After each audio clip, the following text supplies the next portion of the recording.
વરસાદી તારાજી સર્જતા વડોદરા બોટના સહારે છે. વડસર, અકોટા સહિતના વિસ્તાર બેટમાં ફેરવાયા છે. વડોદરામાં વરસાદે તારાજી સર્જી છે. 13 ઇંચ વરસાદથી જળબંબાકારની સ્થિતિ સર્જાઈ છે. ઉપરથી વિશ્વામિત્રીના પાણીએ તરખાટ મચાવવાનું શરૂ કરતા વડોદરાના અનેક વિસ્તાર પાણીમાં ગરકાવ થઈ ગયા છે. વડોદરાના વડદર ગામના હાલ જુઓ. અહીં ચારે બાજુ પાણીનું સામ્રાજ્ય છવાયું. જ્યાં જુઓ ત્યાં પાણી જ પાણી નજરે પડી રહ્યું છે. લોકોના ઘર ડૂબી ગયા છે. ગામમાં રોડ તો શોધ્યા જડતા નથી. અહીં માત્ર બોટ એક જ સહારો છે. તો વડોદરાના અકોટામાં પણ પાણીની પારાયણ થઈ. વિશ્વામિત્રી નદીના પાણીએ અકોટા, દેવનગર સહિતના વિસ્તારોને બાનમાં લેતા અનેક લોકો ફસાઈ ગયા. નદીના પાણી અકોટા ગામમાં ઘૂસતા 20 લોકોનું રેસ્ક્યુ કરવામાં આવ્યું. પાણીમાં ફસાયેલ તમામ લોકોને રેસ્ક્યુ ટીમે રબરની બોટની મદદથી સુરક્ષિત બહાર કાઢ્યા. હજુ વિશ્વામિત્રી નદી ભયજનક સપાટીથી ઉપર વહી રહી છે. જો જળસ્તર ઘટ્યું નહીં તો નીચાણવાળા વિસ્તારની હાલત વધુ ખરાબ થશે. સાવલીના 5 ગામ ડૂબ્યા. જળ વિસ્ફોટથી ગામમાં રમણભમણ. વડોદરાના સાવલી પંથકમાં મેઘરાજા તોફાને ચડતા બધું રમણભમણ થઈ ગયું છે. આજવા ડેમના પાણી વિશ્વામિત્રી નદીમાં છોડાતા સાવલીના 5 ગામ ડૂબી ગયા છે. સાવલીના પિલોલ, અલિન્દ્રા, દરજીપુરા, ખોખર ગામ તહેસ નહેસ થઈ ગયું છે. અહીં પાણી એવી તારાજી સર્જી કે આખું ગામ પાણીમાં ડૂબી ગયું. ગામના રસ્તા હોય કે ગામની બજારો, ગામના ખેતરો હોય કે ગામના પુલ, બધું જ પાણીમાં સમાઈ ગયું છે. આ ગામોને રીતસરનું પૂરના પાણીએ બાનમાં લીધું છે. બધું જ પાણીમાં ગરકાવ થઈ ગયું છે. પિલોલ, મોટાપુરા, કલ્યાણપુરા, નાનાપરા અને દરજીપુરા સહિતના ગામો સંપર્ક વિહોણા થયા છે. લોકોના ઘર સુધી પાણીએ કબજો જમાવી લીધો છે. આસમાની આફતથી બેહિસાબ નુકસાની જ નુકસાની દેખાઈ રહી છે. ખેડસમાં પાણી ભરાતા લોકો પાણીની વચ્ચે રહેવા મજબૂર બન્યા છે. સાથે જ મગર અને ઝેરી સાપોના ઉપદ્રવથી લોકોમાં ભયનો માહોલ છે. લોકો સુધી ખાદ્ય ચીજ અને રાહત સામગ્રી પહોંચે તેવી તંત્રને અપીલ કરી છે. બોરસદમાં મેઘાએ બખ્ખા બોલાવતા ચારે બાજુ તબાહી જ તબાહી. આણંદના બોરસદમાં ભારે મેઘ ખાંગા થયા બાદ ચારે બાજુ તબાહી જ તબાહી મચી ગઈ છે. પૂર આવ્યાના 12 કલાકથી વધુ સમય થઈ ગયો છતાં બોરસદના અનેક વિસ્તાર હજુ બેટમાં ફેરવાયેલા છે. હજુ અનેક વિસ્તારમાં પાણી નહીં ઓસરતા લોકોની મુશ્કેલી વધી ગઈ છે. કમર સુધીના પાણી ભરાતા લોકો પોતાના ઘરની બહાર નીકળી શકતા નથી. શહેરના શ્રદ્ધા હોસ્પિટલ, ગોબરપુરા, સિંગલાબ રોડ પર 3 થી 4 ફૂટ પાણી ભરાયેલા છે. વરસાદી પાણી ભરાયા હોવાથી રહીશો, વાહન ચાલકોને ભારે હાલાકી પડી. હવે બોરસદના આ દ્રશ્યો જુઓ. હજુ પાણી નહીં ઓસરતા નીચાણવાળા વિસ્તારમાં છાતી સુધી પાણી ભરાયેલા છે. વન તળાવ વિસ્તારમાં જળબંબાકારની સ્થિતિ છે. અહીં સ્થિતિ એટલી ખરાબ છે કે રોડ પર વાહન કાઢો તો ડૂબી જાય. એટલે પીપનો તરાપો બનાવી લોકો કામ અર્થે બહાર નીકળી રહ્યા છે. ડભોઈ તાલુકાના 17 ગામો સચેત રહેજો. દેવ અને ઢાઢર નદીમાં ઘોડાપુર. વડોદરા અને ડભોઈમાં ભારે વરસાદના કારણે ચારે બાજુ વિનાશ જ વિનાશની તસવીર સામે આવી રહી છે. ત્યારે ગામડાઓમાં પણ નદીઓ ગાંડીતુર બની છે. અનરાધાર વરસાદથી નદીઓ ખૂંખાર બનીને વહી રહી છે. વડોદરાના ડભોઈ પાસેથી પસાર થતી દેવ અને ઢાઢર નદીમાં ઘોડાપુરની સ્થિતિ સર્જાઈ છે. જેના પગલે ડભોઈ તાલુકાના 17 ગામોને એલર્ટ કરવામાં આવ્યા. દેવ ડેમોમાંથી પાણી છોડાતા કરાલીપુરા, દંગીવાડા, નારણપુરા અને મુખ્ય માર્ગ પર ઢાઢર નદીના પાણી ફરી વળ્યા છે. ડભોઈથી વાઘોડિયાને જોડતા રોડ પર પાણી ફરી વળતા વાહન વ્યવહાર પણ ખોરવાઈ ગયો. ડભોઈ મામલતદાર દ્વારા તલાટીકમ મંત્રી, સરપંચ સહિતના તમામ લોકોના સતત સંપર્કમાં છે. નદી કિનારે નીચાણવાળા વિસ્તારોમાં રહીશોને એલર્ટ રહેવા માટે આદેશ જારી કરી દેવામાં આવ્યો છે. સુરતીઓને કાળા પાણીની સજા. ખાડીપુરના પાણી ગંધાતા લોકોની ઊંઘ હરામ. સુરતમાં 4 દિવસ સુધી વરસેલા વરસાદથી તબાહી મચી ગઈ છે. વરસાદના કારણે સુરતના મધ્ય ભાગમાંથી પસાર થતી ખાડીમાં મોટા પ્રમાણમાં પાણી આવવાથી ખાડીની સપાટી ભયજનક લેવલે પહોંચી ગઈ હતી. જ્યારે સીમાડા ખાડી ઓવરફ્લો થઈ ગઈ હતી. ભદવાડ, કાકરા, સીમાડા અને મીઠી ખાડી કાંઠા વિસ્તાર છેલ્લા 3.5 દિવસથી કાળા પાણીમાં ગરકાવ થઈ ગયો છે. આમ સુરતીઓને વગર વાંકે કાળા પાણીની સજા મળી રહી છે. દ્રશ્યોમાં જોઈ શકાય છે કે ખાડીના પૂરે સણિયા, અહેમદ, સરથાણ, સમાડા ગામમાં કેવી તારાજી સર્જી છે. અનેક જગ્યાએ ખાડી પર પૂર ઓસર્યા છે, પરંતુ પરિસ્થિતિ ઠેરની ઠેર છે. શહેરના 52 સ્થળ પર પાણીમાં ગરકાવ છે. મચ્છરોના ઉપદ્રવથી લોકોની ઊંઘ હરામ છે. રસ્તા પર 3 ફૂટ ભરાયા છે કાળા પાણી. આ બધું સુરતમાં ખાડીના પૂરથી ભારે નુકસાનીના દ્રશ્યો. સરથાણા પોલીસ મથકના પોલીસ સ્ટેશનમાં કાદવનું સામ્રાજ્ય છવાયું. જરૂરી કાગળો સહિતની ચીજવસ્તુઓ ખુરશી પર મુકાઈ. કાદવ અને ગંદકી વચ્ચે પોલીસ જવાનો કામ કરવા મજબૂર બન્યા. તો સુરતમાં ખાડીપુરની પરિસ્થિતિ બાદ મહાનગરપાલિકા દ્વારા ટેન્કર દ્વારા લોકોને પાણી પહોંચાડવામાં આવી રહ્યું છે. વાલમનગર તેમજ સરથાણાની અલગ અલગ સોસાયટીમાં ટેન્કરની મદદથી પાણી સપ્લાય કરાઈ રહ્યું છે. સુરતમાં ખાડીના પૂરે તબાહી મચાવી. યુવાન ઉડેલી છત્રી લેવા જતા બેઝમેન્ટમાં ભરાયેલા પાણીમાં ડૂબ્યો. સુરતમાં ભારે વરસાદ બાદ ખાડીના પૂરે તબાહી મચાવી છે. નીચાણવાળા મોટાભાગના વિસ્તારમાં રહેતા લોકોને આખી રાત પાણી વચ્ચે પસાર કરવી પડી છે. હવે તો વરસાદ બંધ થઈ ગયો છે, પરંતુ પૂરના પાણી નહીં ઓસરતા લોકોને પોતાના ઘર છોડવા પડ્યા છે. સુરતના મીઠી ખાડીમાં પૂરની સ્થિતિને પગલે લોકોનું રેસ્ક્યુ કરવામાં આવ્યું. આ વિસ્તાર આખો બેટમાં ફેરવાતા બોટ જ એક સહારો બની હતી. સણિયા, હેમાદ, કુંભારિયા ગામ, પર્વત પાટિયા, સારોલી ગામ, દુંભાલ અને લિંબાયતમાં આફત ભરપૂર હોવાથી બોટ દ્વારા લોકોનું રેસ્ક્યુ કરી સુરક્ષિત સ્થળે ખસેડવામાં આવ્યા. તો 9 તાલુકાના 87 જેટલા રસ્તાઓ બંધ કરવામાં આવ્યા છે. આ જળ તબાહીના આ દ્રશ્યો જુઓ. સુરતના ગોડાદરામાં ખાડીના પૂરમાં 2 માળ સુધીનું બેઝમેન્ટ પાણીમાં ગરકાવ થઈ ગયું. 22 વર્ષીય યુવક ગઈકાલે પાણીમાં ગરકાવ થયો હતો. ભારે પવન સાથે વરસાદ આવતા યુવકની છત્રી ઉડી ગઈ હતી અને ઉડેલી છત્રી પકડવા ગયેલો યુવક નિર્માણાધીન બાંધકામ સાઇટના બેઝમેન્ટના ભાગમાં ગરકાવ થઈ ગયો. ખાડીપૂરની સમસ્યાના કારણે બેઝમેન્ટનો ભાગ સંપૂર્ણ રીતે પાણીમાં ગરકાવ બની જતા આ ઘટના બની હતી. ઓલપાડમાં પણ કીમ નદીના પાણીએ મનમાની કરતા ચારે બાજુ તબાહી જ તબાહી.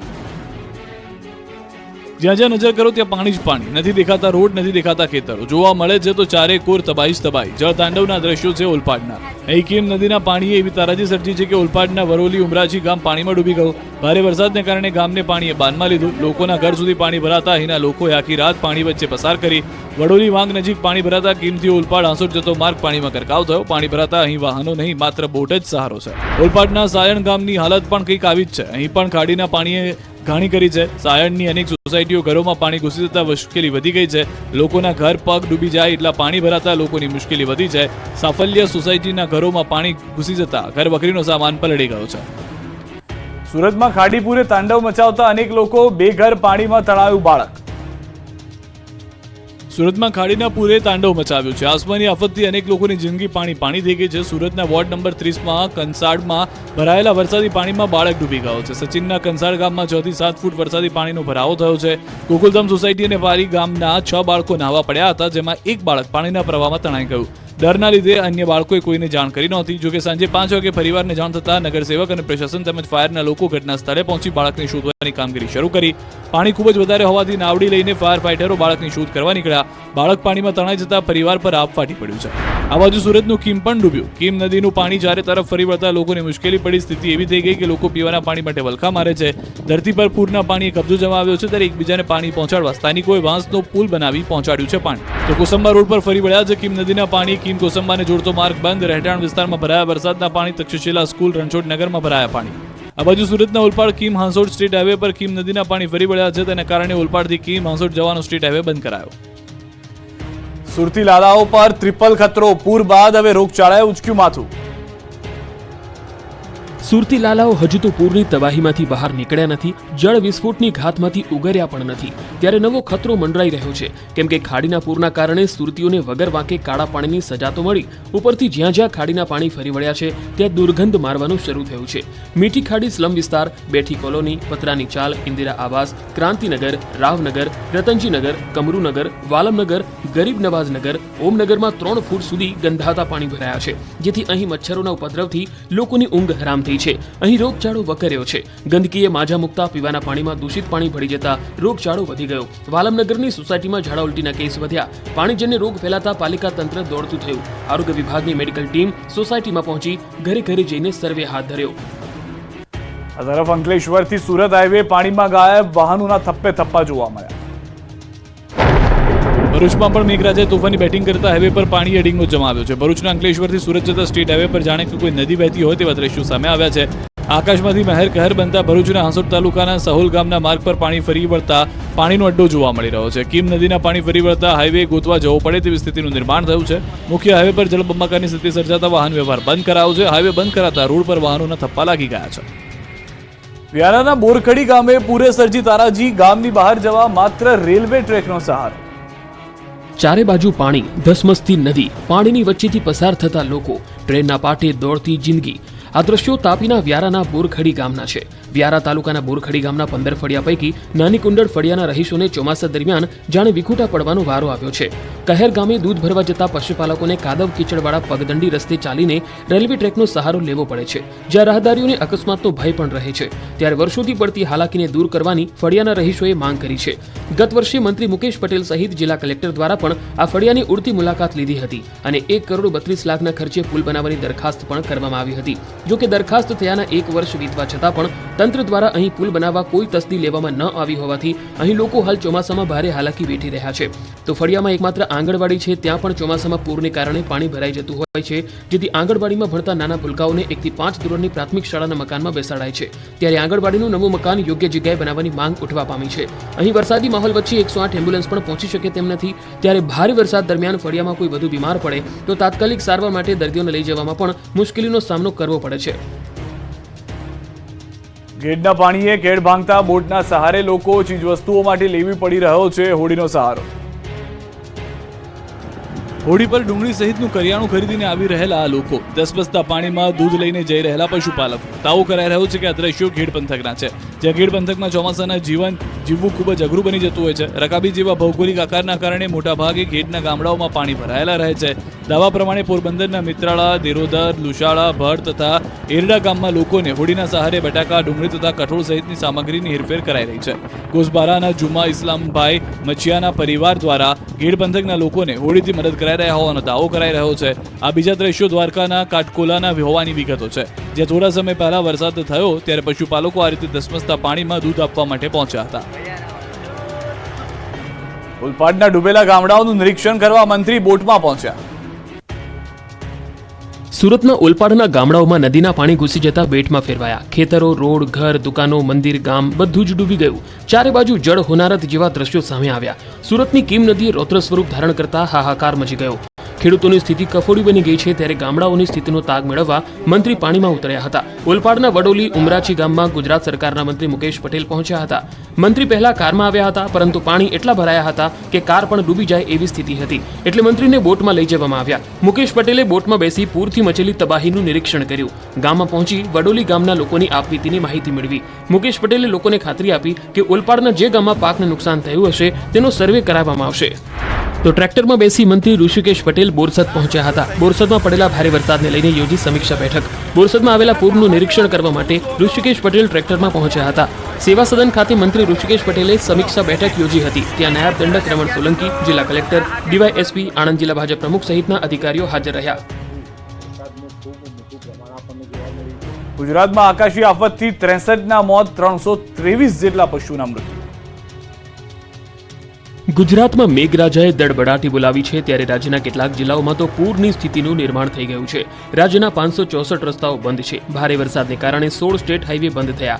બીજી તરફ રાજ્યમાં ભારે વરસાદના કારણે 25 ગામોમાં વીજ પુરવઠો ખોરવાયો છે અને 1020 જેટલા વીજ પોલ ભારે પવનના કારણે જમીનદોસ્ત છે. પૂરની સ્થિતિનો તાગ મેળવવા SEOC ખાતે મુખ્યમંત્રીએ મુલાકાત લીધી હતી અને રાજ્યમાં ભારે વરસાદથી થયેલા નુકસાનની સમીક્ષા કરી અને સીએમ દ્વારા અધિકારીઓ પાસેથી વિગતો મેળવવામાં આવી હતી. જે બાદ રાહત કમિશનર આલોકકુમાર પાંડેએ કહ્યું કે કચ્છમાં 75% વરસાદ વરસી ચૂક્યો છે.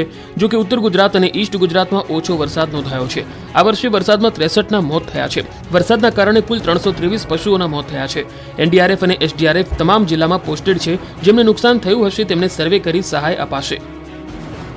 પૂરમાં ફસાયેલા લોકો માટે જવાનો બન્યા છે દેવદૂત. જુઓ રિયલ લાઈફના હીરોના દિલધડક રેસ્ક્યુ. પોરબંદરથી લઈને સુરત, વડોદરાથી લઈને બારડોલી સુધી આકાશી આફત વચ્ચે જવાનો હીરો બન્યા છે. પોતાની જીવની પરવા કર્યા વગર અનેક લોકોની જિંદગી બચાવી રિયલ લાઈફના હીરોએ. જુઓ પોરબંદરના ઘેડના દ્રશ્યો. અહીંના કડચ ગામે પૂરમાં ખેતરોની વચ્ચે એક યુવાન ફસાઈ ગયો હતો. યુવાનને સરપદંશ થતા બોટ દ્વારા રેસ્ક્યુ કરાયું. NDRF અને માધવપુર પોલીસે રેસ્ક્યુ કર્યું. બોટને મોચા ગામ લાવી યુવાનને સારવાર અર્થે હોસ્પિટલ ખસેડાયો. આ બાજુ વડોદરામાં 108ની ટીમે કમરડૂબ પાણીમાં એક દર્દીનો જીવ બચાવ્યો. વડોદરાના કોલિયાદ ગામે સબ સેન્ટર પાસે કેડસમા પાણીમાંથી ફ્રેક્ચરના દર્દીને સારવાર અર્થે ખસેડવામાં આવ્યો. ગામમાં એમ્બ્યુલન્સ ન પહોંચી શકતા દર્દીને પાણી વચ્ચે ઉચકીને લઈ જવાયો. દર્દીને ઉચકી સ્ટ્રેચર પર લઈ જવાયો. પાણીમાંથી ગામ બહાર રાખેલી 108 એમ્બ્યુલન્સ સુધી દર્દીને લઈ જવામાં આવ્યો. ગ્રામજનોએ 108 એમ્બ્યુલન્સના કર્મચારીઓની સરાહનીય કામગીરીને બિરદાવી. સુરતનું વડોલી તેમજ ઉમરછી ગામ સંપર્ક વિહોણા થયા. સંપર્ક વિહોણું થતા વહીવટીતંત્રએ લોકોને સતર્ક રહેવા સૂચન કર્યું. વડોલી અને ઉમરછી ગામના લોકોને રેસ્ક્યુ કરવાની ફરજ પડતા NDRFની ટીમ વડોલી ગામે પહોંચી. NDRFની ટીમે વડોલી ગામના ખેતરમાં ફસાયેલા 4 લોકોને રેસ્ક્યુ કરી સલામત સ્થળે ખસેડ્યા હતા. રેસ્ક્યુ કરેલ લોકોમાં 3 જેટલા ખેતમજૂર તેમજ ખેતરના માલિકનું રેસ્ક્યુ કરવામાં આવ્યું. સુરત જિલ્લાના માંગરોળ તાલુકાના સિમોદરા ગામે 39 લોકો અને 8 પશુઓનું રેસ્ક્યુ કરવામાં આવ્યું હતું. કીમ નદી ઓવરફ્લો થતા ગામના ઘરોમાં પાણી ભરાઈ ગયા. સુરતના લિંબાયતમાં અંદાજે 3000થી વધુ પરિવારો અસરગ્રસ્ત થતા રેસ્ક્યુ કરવામાં આવ્યા. 84 વર્ષીય વૃદ્ધાનું રેસ્ક્યુ કરી સલામત સ્થળે ખસેડાયા. બાળકો અને મહિલાનું પણ રેસ્ક્યુ કરવામાં આવ્યું. વડોદરાના સુખલીપુરામાંથી 71 અને કોટાલીમાંથી 70 સહિત કુલ 141 લોકોનું સ્થળાંતર કરવામાં આવ્યું. સુખલીપુરામાંથી લોકોને આશ્રય સ્થાનોમાં ખસેડવામાં આવ્યા છે.